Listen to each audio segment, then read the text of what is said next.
Hello. Hello and welcome to Think Share. My name is Zach. I'm here to bring to what I've been thinking about, sharing about, talking about, listening to, reading about that doesn't belong in math class. If you're new to the channel, I invite you to subscribe. So today I finally hit 400 subscribers. I've been hoping probably for the past week and a half to attain that. And it's been frustrating seeing it go up a couple subscribers every day, every couple days, and then sort of flatline for a little bit. So it's been exciting seeing that actually happen.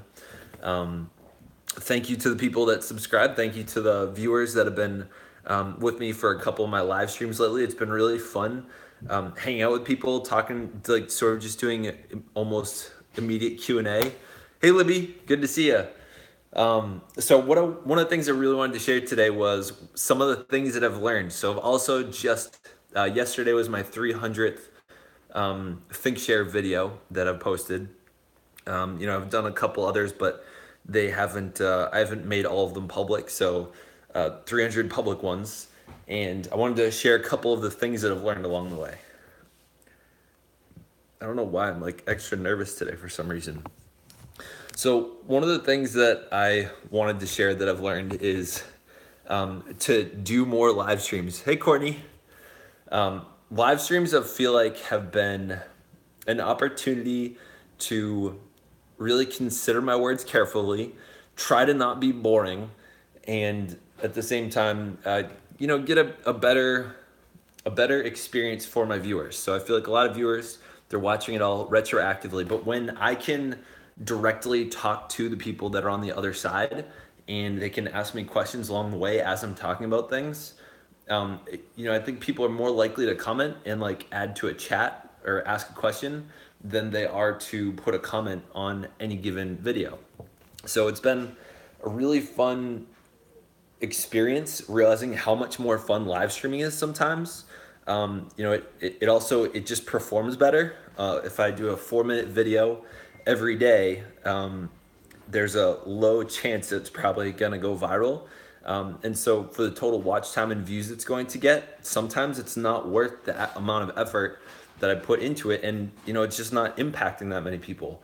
However, live streams are an opportunity for people to get to like talk with me directly, experience me directly, and hear me say the ums and the so's. Like today I got sidetracked. I watched this quick YouTube video of Kylie Jenner saying "I feel like" and "yeah" to Ellen for like 3 straight minutes. All they did was they took out all the yeahs and the "I feel likes." So it's just her saying that for 4 minutes, all cut up. And I realized if you were to cut up mine and you were to take 2 phrases that I say a ton, it's probably "so" and it's probably So I just did it again. If you were to put those together, you would probably have a full thing. Why did we have a snow day? So pointless. I don't know what to say about that, Courtney. I think part of it was that a lot of people were still underneath the snow in the morning. I know we were. I still had to shovel out quite a bit. So that's kind of all I can say about that.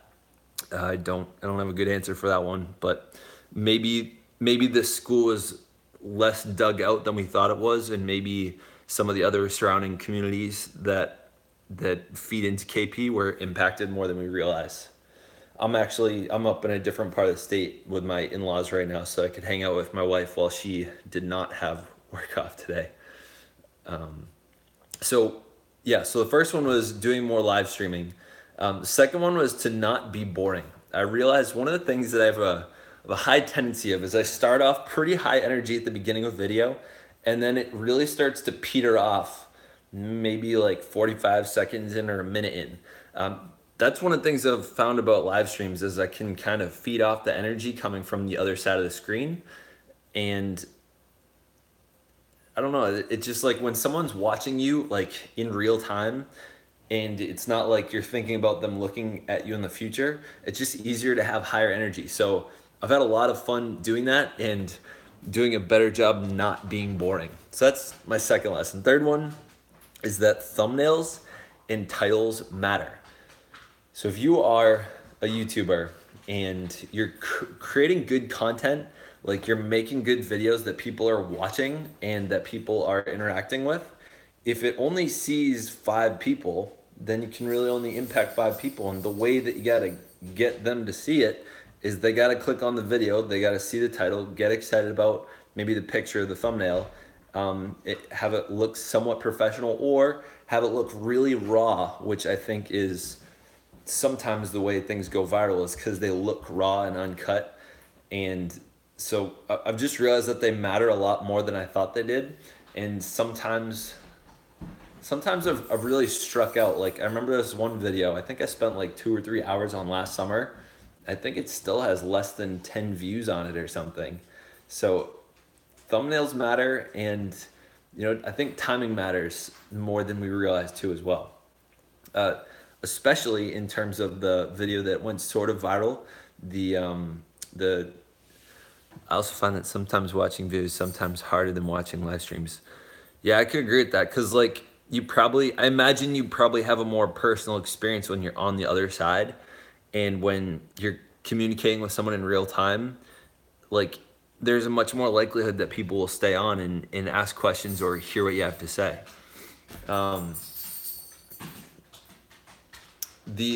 Let's see. Oh, one of them has been, so I keep looking at my notepad because I wrote down a bunch of them ahead of time, which is ironic because this is the next one, is that a lot of my videos come out a lot better. Hey, TJ. You want to say hi to the camera? Say hi, TJ. He doesn't really like being picked up that much. What was I going to say? One of the things I've found about editing videos, and this is probably useful for a lot of YouTubers out there that are first starting out, is especially when all your videos are just you talking. If you find yourself talking and you find yourself cutting out a lot of so's, ums, ands, long pauses, slow speech, boringness, if you cut out a lot of that stuff, what you'll find is that it's much easier to talk about what you want to if it's pre-written. Like if you write down some notes for yourself rather than shooting from the hip all the time. So if you were to instead give yourself maybe 3 or 4 bullet points, that can make all the difference in, say, an hour's worth of editing versus if you were to just talk about anything like on the go. So one of my recommendations for anyone having a YouTube channel where they're just talking like I do is to write down a couple bullet points before you start, because it will save you sometimes hours in the editing process, or at least over the amount of time. The amount of time it takes you to write down a couple bullets versus the amount of time it takes to edit out all the things that you wish you hadn't said is gonna save you a lot of time. Highly recommended. Next thing that I've learned is to stay in your lane. When I say that, I'm not necessarily talking about like the 21 Pilots said, stay in your lane, boy, but instead to stop considering all the other people out there. So one of the easy traps of being a YouTuber, I think, is we have a tendency to look at other people's success and compare it to our own. For example, one of the other YouTubers, Educate Society, he's been doing a really great job, and he just hit 1,000 subscribers, maybe like a month or 2 ago. And we were pretty close. I think we were like 100 or 200 subscribers apart. Now he's 600 apart from me. And when I was first seeing that, I was like, damn, what did he do that's been working out so well? Why is he doing so much better? It doesn't even seem like he's putting as much effort as I am. Like, and again, this is nothing against him. This is just kind of the facts of what he's doing.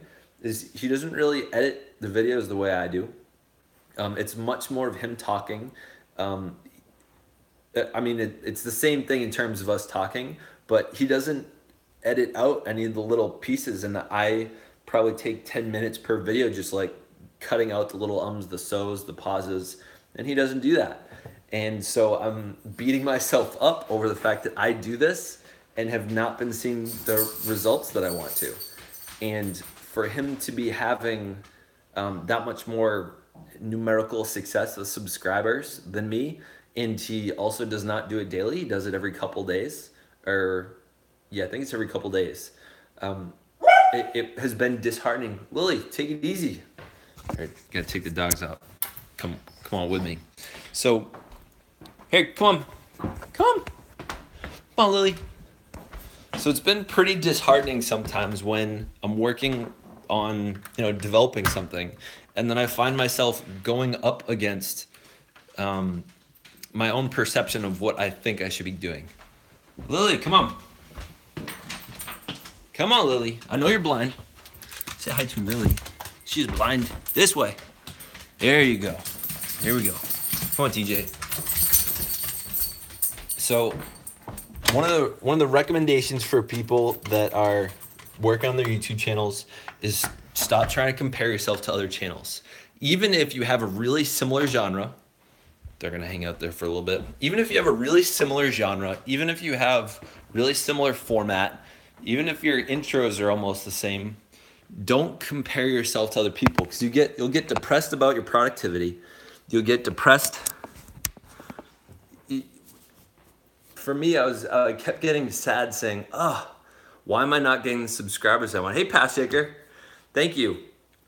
And I was just speaking about how one of the other YouTubers that I've been following kind of had a growth spurt while I was in the lower 200s and 300s. So the moment that you start comparing yourself to other people, and another one actually, Pass Shaker, one of the people on your channel, Jarvis Johnson, I think he was up in the high thousands, like 6, 7, 8,000 subscribers or something, and recently just hit 10,000. And there was again a moment where I was like, gosh, what is he doing so right that I'm doing wrong? And I haven't really reached out to him yet, because sometimes I feel like he's too big for me to even talk to now that I think he has like 11,000 subscribers. But you make up all the stuff inside your head about who you should be. You're comparing yourself to others, and you beat yourself up over it. And I think that's really applicable to anything that we're working on. If you're in math class and you're sitting next to a person that seems the same skill level as you, but they're understanding it faster than you, you're gonna beat yourself up. And it can be really harmful if you keep comparing yourself to other people. If you instead try to just stay in your lane, say, look, I'm doing better than I did yesterday, or I'm doing as good as I can with what I have right now, that's how you stay positive. The moments I was comparing myself to other YouTubers, I was not in a good spot. And I would say even my videos were not coming out great because I was comparing myself to others. But when I was able to look at, wow, I've gotten 10 subscribers this week, I was actually able to see the positive in that, versus I was saying, oh, I only got 10 subscribers versus Jarvis just got another 150. That's going to take a toll on you, because you're not able to see the 10 as 10. You're able to only see the 10 as something dwarfed by something else. So as long as you keep comparing yourself to others, you're going to keep not seeing your own success as something positive. You're just going to see it as something that's not enough. So if you can stay in your lane, that's one of the ways that you're going to be able to stay motivated, stay inspired about what you're up to. A lot of people out there are going to give up early because they're not seeing the results that they want compared to what they're hoping that they're going to get. And I think it's really applicable to anything. Those are some of the main things that I've learned through YouTube. Libby and the other one that's on, I'd love to, I was going to open up for Q&A, but I have some other things. I was going to do sort of a show and one of the things I wanted to do for show and tell. So I'm at my in-laws house right now, and last year for Valentine's Day, I made this thing for Alyssa, my wife. And what it is, this is a magic origami ball. So what it is, it's a pretty long piece of paper. It's a little bit longer than 8.5 by 11. And the way you fold it, so if you've ever heard of a water bomb base, it's a type of fold in origami.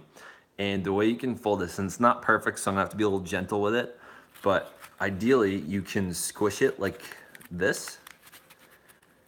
I'm hoping it doesn't come apart at all. You can squish it like that, or you can see that right there is the fold that kind of holds it together. And then you can also squish it like this. So the better ones, you can play with more, but you can squish it down to the side. And then you can also squish like this. Oh, nice. Got all your summer report today. Again, was actually comparing myself to the person I sit next to in English today and was getting mad, but then I kept trying to focus on what I was doing. That's great, Libby. Yeah, That's a perfect example of when we're able to stay in our lane and see how we're doing comparatively to what we want to be doing versus other people. We're able to stay positive and not get frustrated with the success that we may or may not be experiencing. Great job. I'm glad to hear it. What was the other thing I was going to share? I wanted to do a shout out. So I have been looking around on YouTube for some other people to follow. I've been looking for, one of the new ways I've found to look for possible subscribers is looking for other people that are doing something similar to what I'm doing. I think one of the ways that I was sort of, it's not cheating, but in the beginning, it doesn't feel 100% genuine. In the beginning of this channel back last June or July, I was probably somewhere around like 50, 60, 70 subscribers. And I was like, how can I just be getting a couple people like quickly? Like, how can I just, get that number up a little bit? And so what I realized was the people that probably will subscribe back to you really quick without you saying sub for sub is if you look for people that just started their channel. So what I was doing was I was going onto YouTube, searching welcome to my channel, and then filtering by upload date. So I was finding people that literally just posted their first welcome to YouTube video within like the past hours. And I would look for the people with 0 subscribers and I would say, hey, I would watch their video. I would make 1 or 2 comments, one usually being a sort of a pleasant, constructive criticism, 2 being some sort of compliment usually. And then I would say, hey, I'm your first subscriber. I hope that I can inspire you. Let me know what I can do as I've been making these videos for some time now. I invite you to subscribe to me as well. And I would say that, and I think my record one day I got like 16 subscribers just by doing that. I must have, like at some point I was at like a 50% sub back rate. So I was commenting and subbing to 10 people and then 5 would do it. So that was probably my best was 50%, but at some point I realized, I don't know, it's just a little fake because I realized one, most of the people that are doing these welcome to my channel videos are like children. A lot of them are like between ages like 7 and 17. And I realized, the target, the people that actually listen to me, that watch me, based on the analytics that I've seen are my age. Like most people that watch me are actually between ages 20 and 30-ish. I forget what the analytics said, but I was really surprised one day when I realized they're mostly my age listening to me. So I've been trying now instead to figure out how to find people that are more similar to me. They have channels that are similar to mine, maybe about the same size, couple hundred subs, maybe under 100, maybe a little over 1,000, and that are active sort of in the comments, active in the YouTube community. So I realized the other day, a great way to do that is find someone that I like, that I watch their videos every once in a while, go down to one of their more popular videos in the comments, and then look to see who has commented. And one of the things I realized, so I have VidIQ as a YouTube plugin. So what that is if you use Chrome as a web browser, what you can do, and I'll show this to you in a second. What you can do, so like I was watching this guy, Justin Holland, who was, I think he's a blind bodybuilder. And what I realized is if I use VidIQ, if you go over to the right here, you go down, this gives you all this information. Also, if you go down to the comments, not only does it show you that, but it shows you how many subscribers these people have. So if you look closely, if you look closely, it says Brian Robin has 1,003 subscribers. So what you're able to do once you go into those is that you're able to see who's commenting and who actually has similar sized channels. And if first I can tell by the comment on the video, what do they care about? What are they interested in? What are they commenting about? Once I'm able to do that, I can look to see, are they about the same size? And what I've been doing in recent time is I'll go down, a video that has a couple hundred views and maybe, 20, 30 comments on it. I'll go down and look at the people that are somewhere between 30 or 40 subscribers in 1,500 or something, and then I'll open them up in new tabs and I'll look to see which video looks interesting to me, and then I'll find something to comment on. If some channels that I don't usually subscribe to are gaming channels, and some I don't usually subscribe to are makeup tutorial channels. I'm really not a big fan of either of those. Gaming, just because I'm not interested in watching someone else play video games, and makeup because I feel like people that do makeup tutorials, like, they have a lot better things to say, and I wish that makeup were not the one that they focused on. So I don't try to feed into that culture. So I go into their channel, I leave a comment, I usually say, hey, I'm your 1,692nd subscriber, if I can say something like that. And that's kind of fun for me, is being able to say exactly where I am in the history of their success. So that's what I've been doing lately, and it's been a lot more fun because I get a lot less of this like kind of BS subscribership from random people that probably don't really care about what I have to say. But if I find people with similar content, I'm not only finding people that I could collaborate with, people that have a like mind and we can learn from each other, rather than me just finding people that, the average YouTuber that creates their first welcome to my channel video, I'm just gonna go ahead and say, I bet maybe a tenth of them actually consistently keep making videos after that. So that's been sort of the new way I've been going about making YouTube friends and looking for other people to collaborate with. Recently I sent my book over to one of the people that just hit 1,000 subscribers, Educate Society. He's been really great. And I just sent one over to Clifford Starks, who's a UFC MMA fighter that I collaborated with him on a YouTube video recently for our 2018 goals. So that's one of the things I'm looking forward to, is finding more sort of kindred spirits, sending them my book, inviting them to collaborate with, and grow both of our channels at the same time. And that's been working out. I think in the past couple of days, I've had some growth by taking that action. As some of you, I want to come back to, I think I saw a question earlier. Caleb McKerney again. I wonder if they're still there. I still don't know what it means to be a thought boy, but maybe someone can explain that to me at some point in time. For the three of you that are on, let me know if you have any questions, because I have a couple other things I was going to talk about, but I'd be happy to answer any direct questions. Thanks, Tim. So one of the things that I was doing this morning that I was procrastinating that I wanted to share with students out there is I was working on TeachPoint. So TeachPoint is an application that teachers use to track their own growth and development as teachers.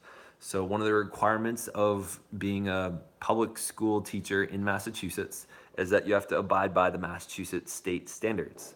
So one of the standards, for example, is having, I'm not going to go into I'll just go into it.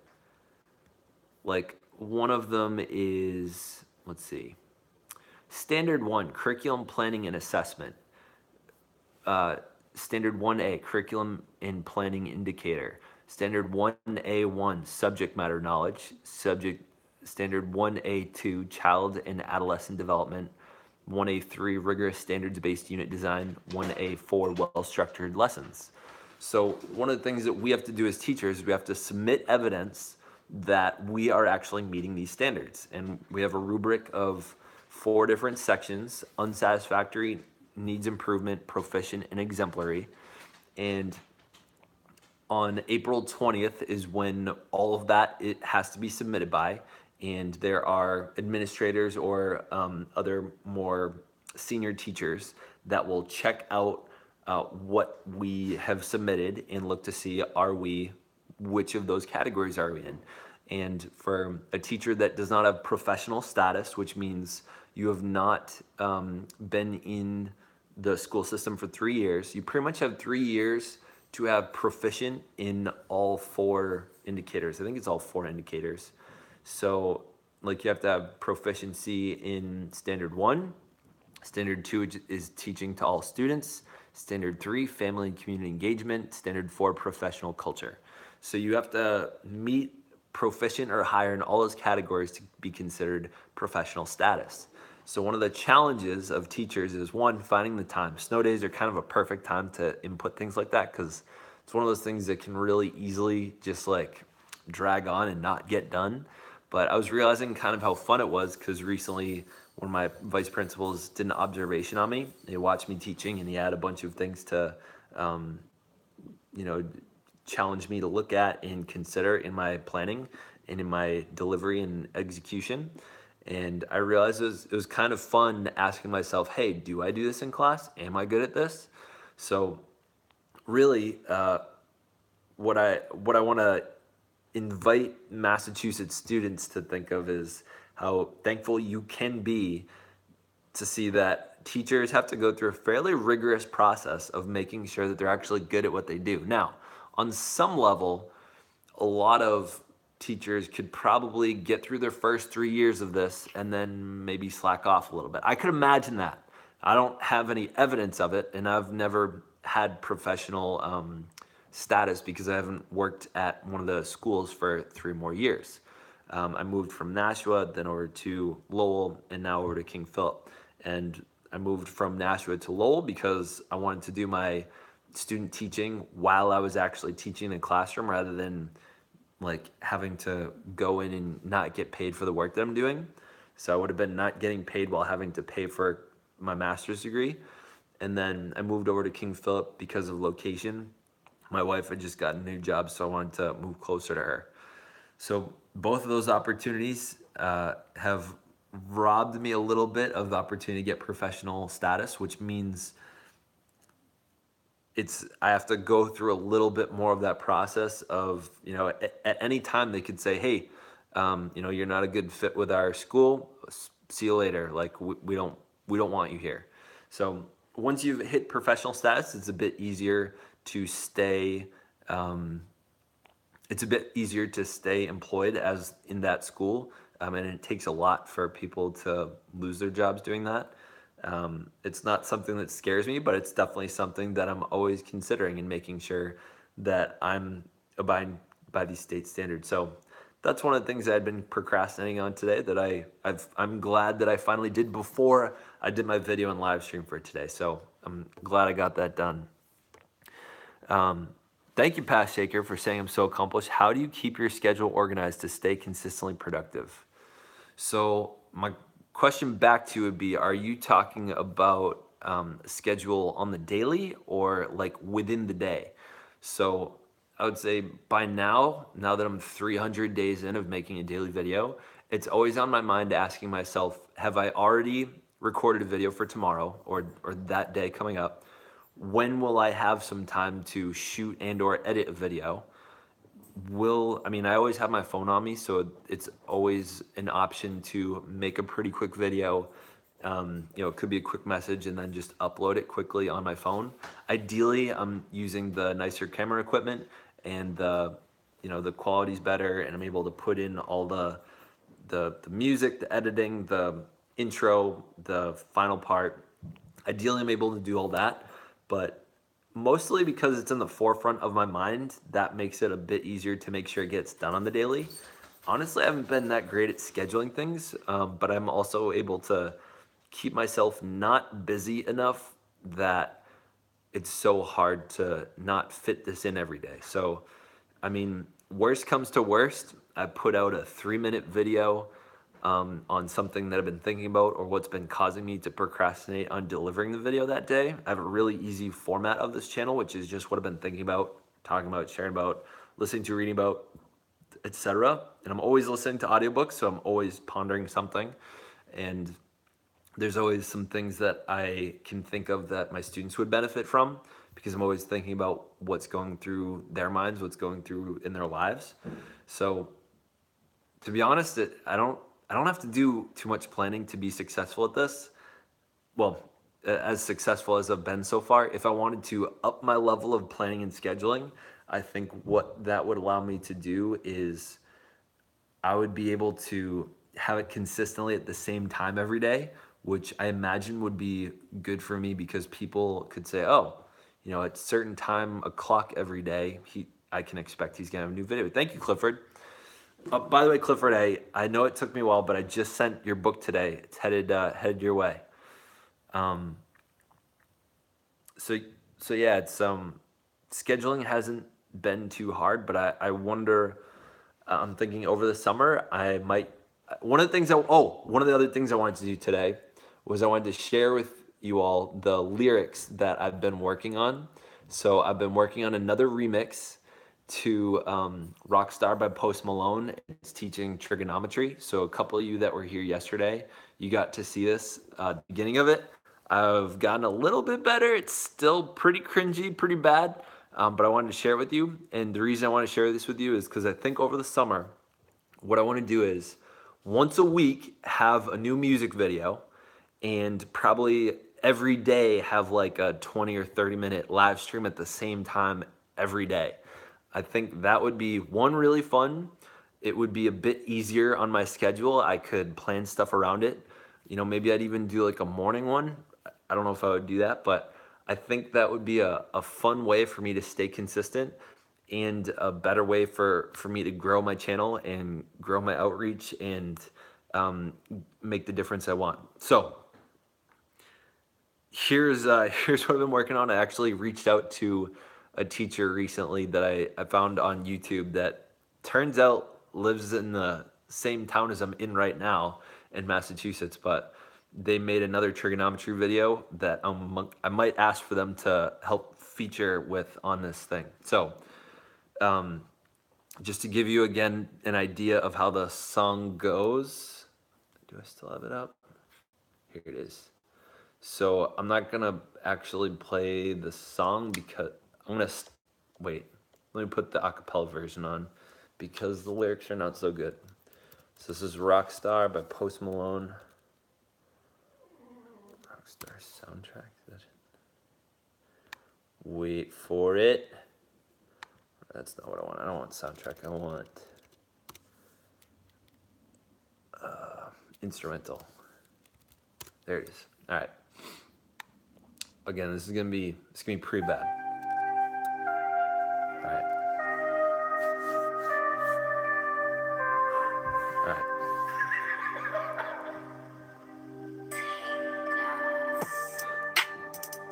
I've been calculating angles from a right triangle using SOHCAHTOA. All my sides and angles be used to calculate and measure. First we identify the angle, so hypotenuse is which one? Hypotenuse is always from the 90-degree, always across. Then we making labels for which is adjacent or opposite from the angle. Next we set up sine, cosine, tangent, or all of the equations. Do we have an O and A or a hypotenuse? Opposites, adjacents, we be copping tans like we finna be like Trump. 45 degrees, congruent legs is a isosceles. Family setup is a special right triangle. That's where it gets really bad. It's that part where, it's the part in the song where he goes off the rest of the beat. I can't bring myself to do that next part. Wait for it. I'm just gonna pass over it. Now we got the simple set of Oh, what happened? All right, I'm just gonna read through the lyrics instead of trying to follow the beat because I haven't practiced this nearly enough. So now we got the simple set of trigonomic equation setups. First is trig, two is top, third is bottom, first from SOHCAHTOA. How to deal with when the denominator being a variable. We just treat it like a cross multiply after simplified to a decimal. I've been trying to solve non-90 degrees, man. I've been feeling real lost. Seems like none of this is useful. IDK how to set it all up. Try the law of sine, set it up like this where this is the 21 Savage part that the beat's a little different, but thank you for dealing with that. I know it was pretty cringy. Thank you, Clifford, for the positive remarks there. That was painful even for me just to say out loud. So yeah, over the summer, I'm hoping I'm gonna get better at this. I'm thinking maybe once a week I can come out with something where it's just I'm taking a fairly popular song and giving trying to teach something with it. And, you know, it might not always be math. I'm thinking sometimes it'll be sort of financial literacy. Sometimes it'll be, you know, just trying to be like wise words, like just trying to talk about what I normally talk about. But yeah, I had a lot of fun making the Gucci Gang video, so I'm trying to match up to something like that. I'm thinking that's about all I got for today. Any questions before I go? We can't wait. Thank you, Pat Shaker. I'm thinking probably finish that by maybe April vacation. So that's like second or third week in April. I'm hoping to finish that. And I think I'm gonna try to call in another math teacher to help me out with that. Are you going to MASC next year? Sam, I don't know yet. That's probably way too in the future for me to answer that one. Do I remember Charlie Gooding? Do you remember Charlie Gooding's situation? Is he the one that you emailed me about the other day, Libby? I'm assuming that's who you're talking about. I'm not sure who Charlie is, but I'm guessing it's the young man that you were speaking to me about the other day. So there have been a couple people have actually been emailing back and forth, which has been really touching. And for Cliff, I don't know if you're still out there, but I've been really lucky to get a couple of like personal emails of me asking me for their advice, asking me for my advice on their situation. And I've been really happy that I've been able to make a difference for a couple of people. I'm assuming, Libby, that you're typing something right now. So I'll give it a minute. I'll be right back.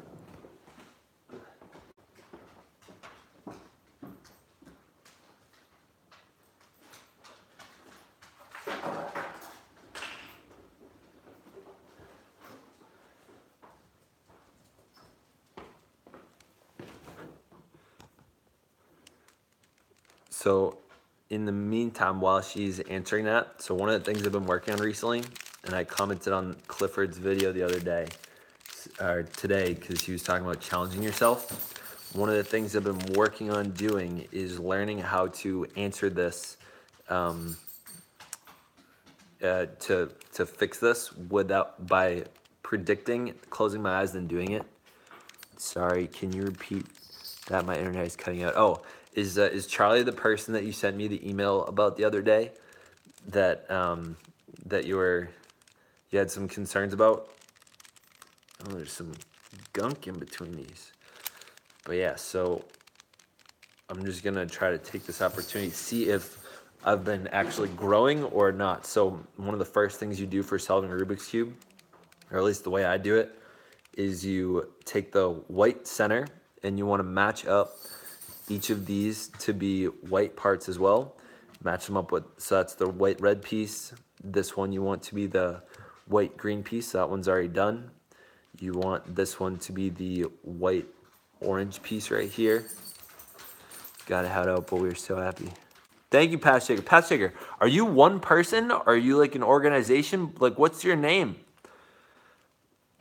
I'm so curious because it sounds like you guys are up to some awesome stuff over there, and it seems like a really legitimate organization. At the same time, sometimes it feels like an individual person. I'm so curious.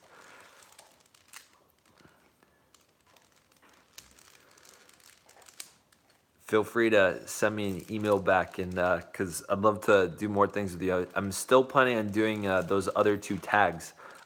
Charlie is the troll who ended up Oh, that's right, yeah. So Libby just commented on, I forget what his last name. His name is Charlie though. One day I was talking about my goal of finishing off the audiobook, and Libby asked me, I don't remember what you asked me, Libby, but she asked me something that was not on the same topic that the video was, but like I knew what she was talking about. And this person was like, God, you ask stupid questions. And then she answered back with like, I think I answered back, she answered back, like all three of us got into it. And at some point they're like, they were making fun of me, and then they're like, why do you listen to this goon anyway?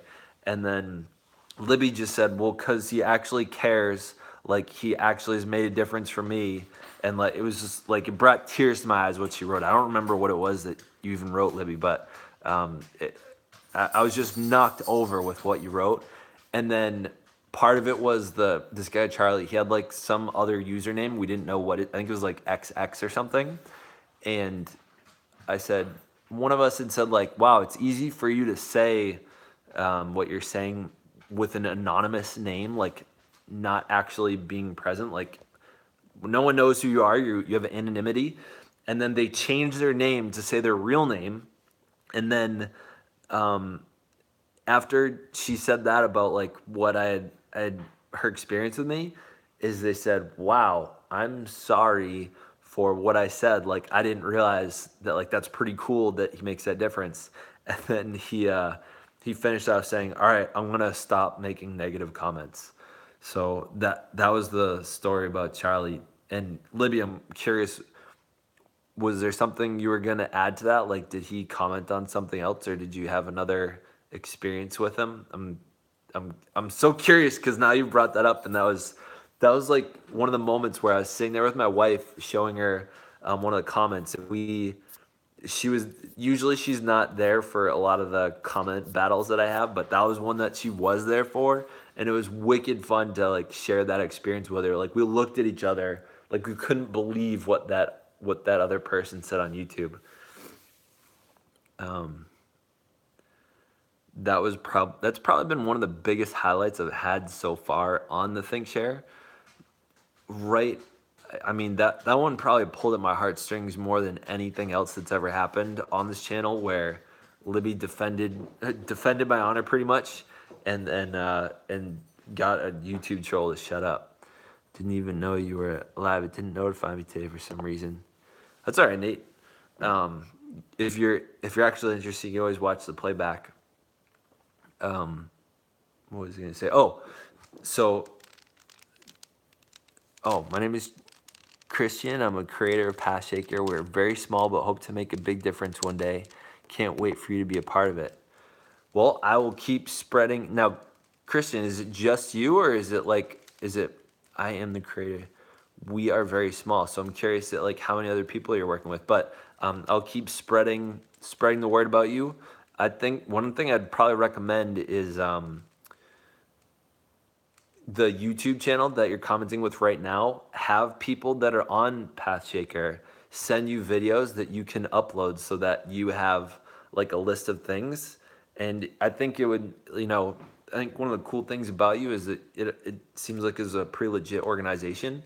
So I would even make a video saying, hi, my name's Christian. This is what I'm up to. And just do an intro video.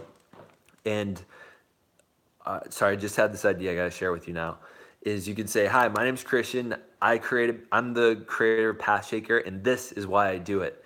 And you could have all the people that you featured so far, I think probably 10, 15 people, and just have them say one word. Or you could create like a paragraph script or something, and then break up into like 2 or 3 or 4 words and send them to each of the different people that you featured so far, and have them all come together to say one message, but it's a bunch of the people that you've described as being path shakers all collaborate.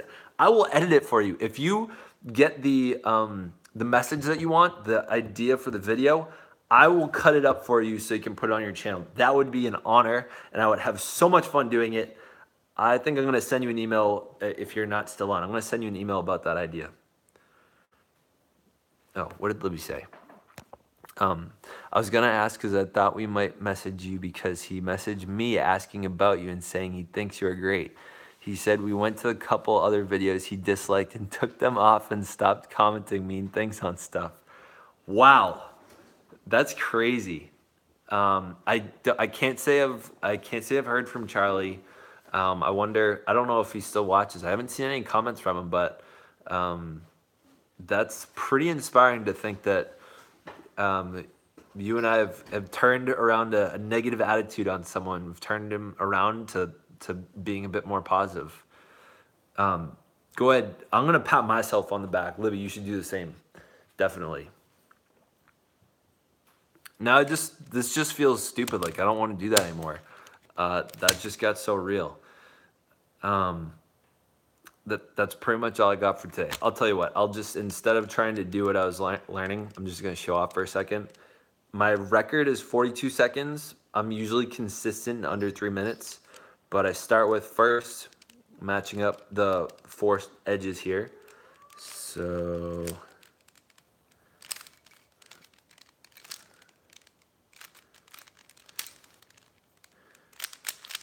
all right, so I got that. Then you do the corners. So I'm gonna go green. Sometimes small things can be big changes.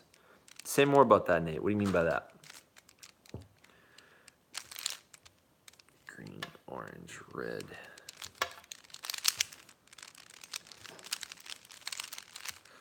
I got that. Green, red. All right, got that corner. And then we're gonna do that.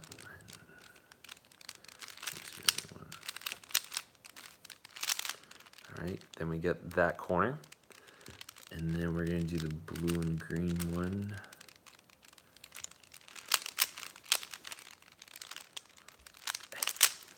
All right, get that corner. And one more. Oh, part of it's already done for us. Word. All right, get the whole first two bottom layers. Now we gotta do the top. All right, so we start with that. Now I wanna get a yellow cross. All right, got that. And now I gotta get all the yellows on top. And done. Well, that one, I got lucky and it did 2 steps for me. But that was pretty fast for my normal times. I got lucky. Thank you, truly. I'm glad that I've been able to make that difference for you, Christian. But yeah, let's I'll send you an email with the idea, and we'll figure out how to collaborate on that. Yeah, you're right, Nate. It change of views, you change. I still can't believe that happened. That was probably the big. That is the most miracle of miraculous event that I've yet to see on YouTube, and I look for many more years to come for moments like that. It'll be awesome to have more moments like that. Well, now that I've done this, here's my last part of show and tell if anyone's interested. So one of the things we've wanted to do at the high school that I work at is wanted to do a Mr. KPHS event. So back when I was in Foxborough High School, it was Mr. FHS, and what it was a male pageant. So bypass shaker. Thank you, Christian. Or Christian. One of the things that I really loved about this event, Mr. FHS, when I was in high school, was that I got the opportunity to dance in front of the school, which I had never done before. And it's actually still up on my other YouTube channel, Zachary Watson. It's Mr. FHS Evolution of Dance. It's really bad quality by now. But back when I was a senior in high school, I had never danced in front of like any of my classmates before. This was the first time I ever did it on stage. And if you've ever seen Evolution of Dance, I slightly remixed it, but pretty much did the same thing. I cut out a couple of them. And I don't know, I was just in our old room upstairs, but this was the sash that my mom helped me make for it. It was Mr. Student Council. So a lot of people chose like some sort of club to be represented with. So I said, I'm going to be Mr. Student Council. Someone else was like Mr. Chess Club, Mr. Volleyball, Mr. whatever. And it was a really fun event that I think would be really great to have in our school. And there's some issues with it that people have not treated it. I don't know, I guess there have been some issues in the past that I wasn't present for, but I would love to see that event happen because I think it was a huge confidence booster for me. And I would love to see a student sort of step outside their comfort zone and who they think of themselves and be able to perform a talent in front of an audience and sort of giving away who they are. This nice topping during your live. Thank you, Melissa. I don't know how long you've been in for. But yeah, I don't think I have anything else for the show and tell. Are you trying to communicate with the Catlin?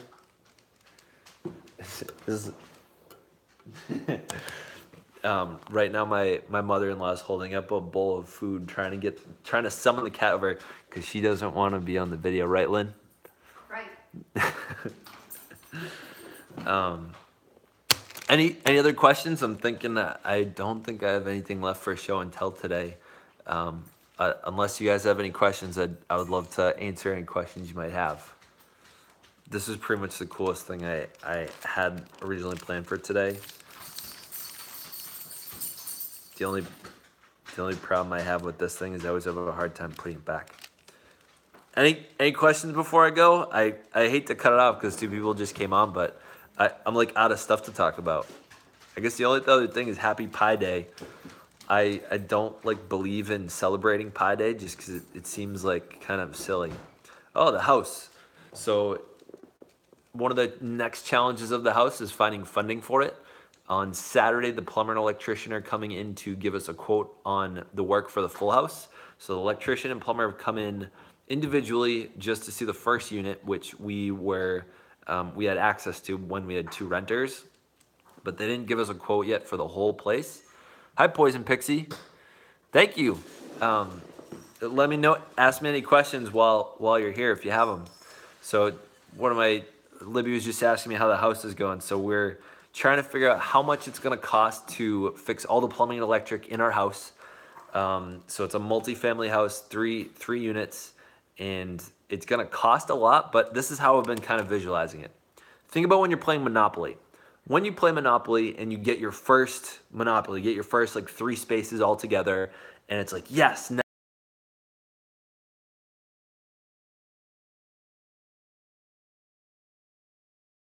house here and there. And like, I feel like it just takes forever. Ideally, whenever I play Monopoly, I just try to drop houses on them immediately. Like, just even if I have to go like into a little bit of Monopoly debt, like I just try to put the houses on immediately so I can get more money from the people landing on the spaces. So that's sort of like the real life version of what we're doing.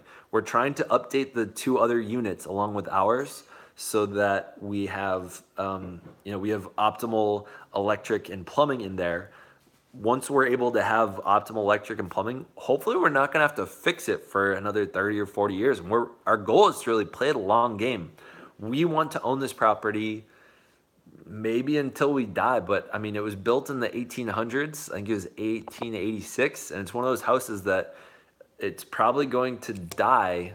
Like all the stuff inside of it's going to die at some point. So if you can replace it earlier on, then you're not going to have to replace it in the long term. It's sort of like a beat up old car. Like you're going to have to start replacing parts here and there. So if you can address a ton of them at the front, we're thinking that if we address a bunch of them on the front end of it, then we won't have to deal with them here and there along the way. So the challenge is figuring out how much it's going to cost, figuring out is that what it's actually going to cost, or is it going to cost more than what is being quoted, and how are we going to find the money to pay for those costs. We have a main plan, which is getting a renovation loan, and someone's going to appraise the place for how much they think it would sell for once all the renovations are done. We're hoping that it'll be worth about $50,000 more than what it is right now, and then they'll be able to give us about $55,000 worth in loan. The problem, it goes straight to the contractor rather than to us, so we really have to trust the contractor. Contractor has to trust us, and they're able to give it in 5 increments or something. I was talking with the loan officer yesterday, so it's a very new process. It's been very challenging to sort of figure out how things work, and it's been a challenge in my mind, like being able to take on this kind of debt. I've never been in this kind of debt before and had this kind of mortgage, but the great opportunity in it in real estate is going to be that we're going to be paying the same amount of rent that a lot of our peers are as millennials.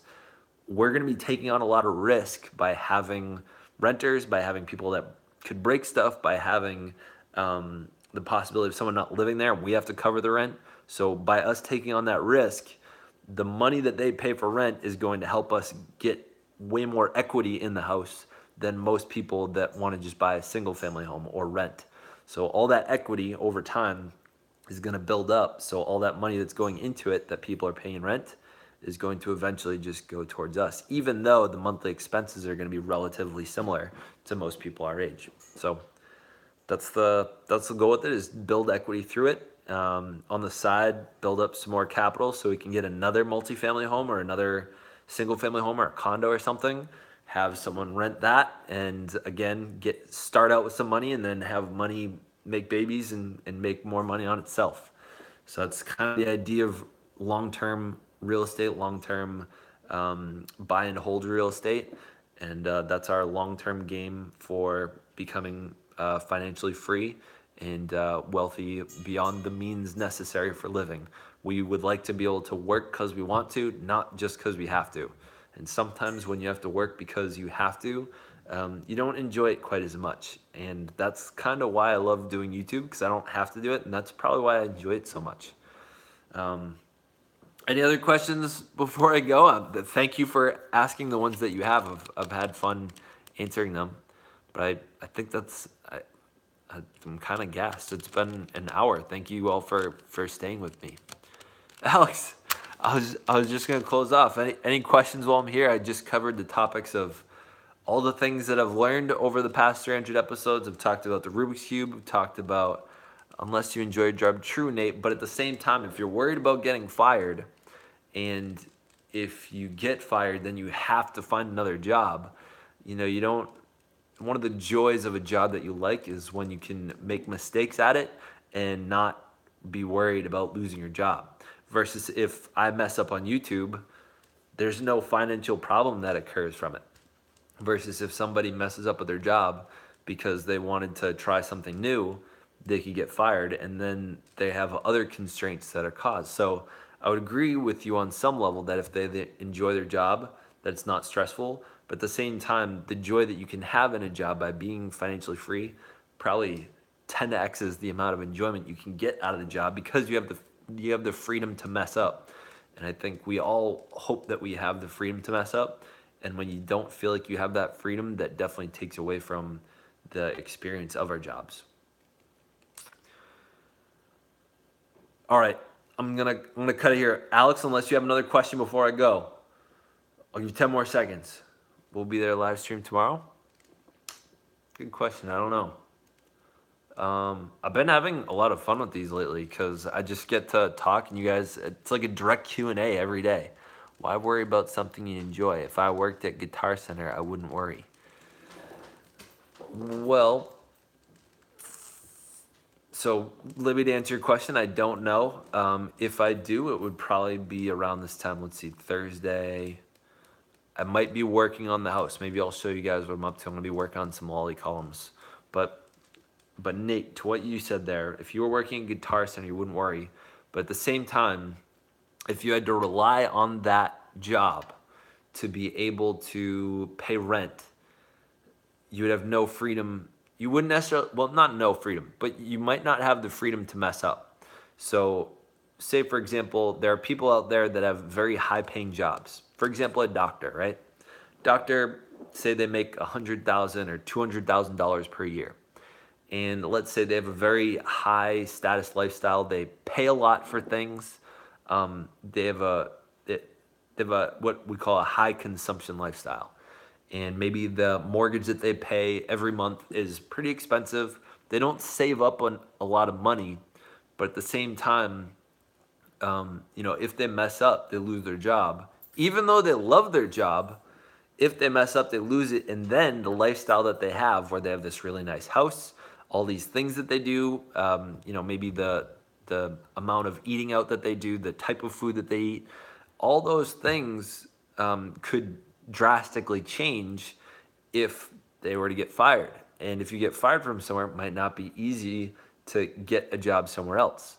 So the idea of having financial freedom is that you don't have that fear of being fired, because then it's not putting a strain on you economically.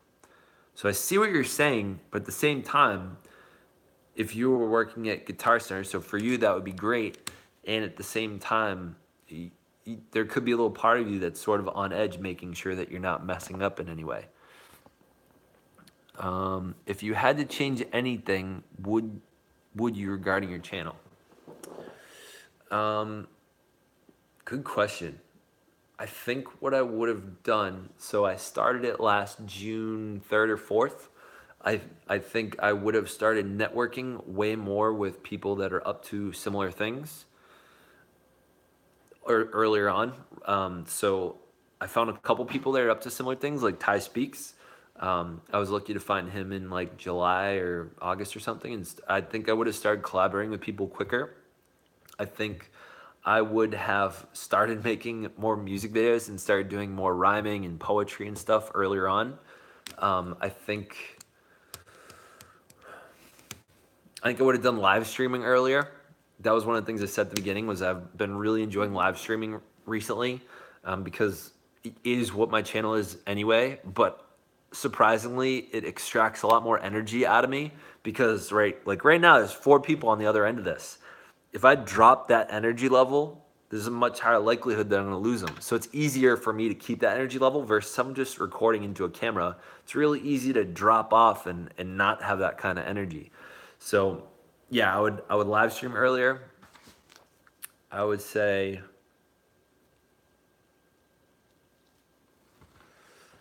I think I probably would have used Twitter a little bit more earlier. I'm trying to use that a little bit more now, which is just using it as a tool to gain more followers. Like I have an automatic tweet that gets sent out whenever I have a new video uploaded. I don't know how it works with live streaming, but like the other day for MASC, I put in the Twitter handle in the name of my video into it, so that when it would tweet at someone else. So I think I would have leveraged other social media, and I still haven't figured out the technology yet for like using my computer, my laptop to live stream. I don't know why it's just so much easier on the iPhone right now, but I think I would have done that earlier. What was the other question that was asked? And for yesterday, do Billy by 6ix9ine. All right, I'll have to check that song out, Billy. All right, I'm not sure which one of you is still on, but I'm thinking we'll actually call it a day here. Feel free to leave in the comments what other questions I can absolutely address maybe on the next live stream or next video. So thank you for watching. If you like this, give it a like. If you want more, hit the subscribe button. If you guys want to help me hit my goal of April 1st, having 500 subscribers, share this with a friend and have them subscribe as well. Thank you, Libby. Thank you, Nate. It's been a pleasure. Thank you, Alex. Thank you for saying what I was going to say next. Later, humans. Stay weird.